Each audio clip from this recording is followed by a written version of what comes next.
So the first thing we're going to talk about is how to fill in your journal. When we're talking about a journal in Anthology, we're really talking about your time log and making sure we know when you were in there. So what you're going to do is you're going to click under journal for the clinical you're in. In this case, it was the ILES 201 clinical. And then you're going to go to new journal entry. Once it populates, you'll see that it asks for the date of the entry. You're going to put in the date that you were in attendance for that clinical. Then you're going to enter the number of hours completed during that period, and you're going to put in a summary of activities. In the case of this student, they're going to put in that they went to their clinical on August 24th, and the amount of time they were there between 0 and 10 was 4.5 hours.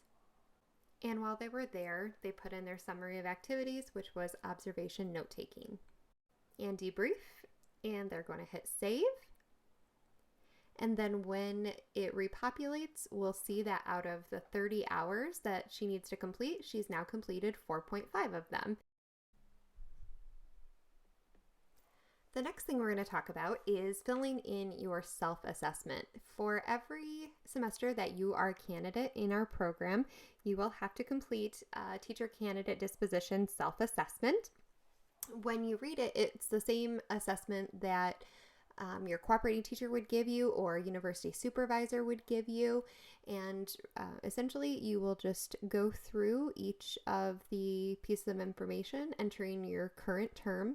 So right now it would be fall 21, next semester it might be spring 22, and not too much in summer. You'll choose your role, which is teacher candidate, your first and last name, your name again because you're the teacher candidate for first and last name, your ZID, and you will use the drop down to select your program. Your university supervisor. If you don't have a university supervisor, you can put the name of your ILES 201 coordinating instructor, for instance, Rachel Warren. Your cooperating teacher's first and last name. And then for when in the program is the dispositions assessment being done, you will pick either clinical experience, so anything prior to student teaching or student teaching. So for most people, that's going to be clinical experience. And then you go through each of the dispositions and you're going to choose unsatisfactory, basic, proficient, or distinguished. For any places that you put in that you are unsatisfactory, it's going to require you to make some comments.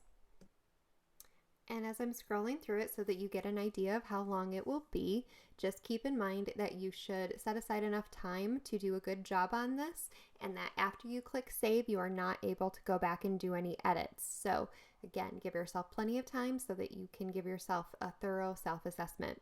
If you have any questions, you can feel free to reach out to us. Good luck!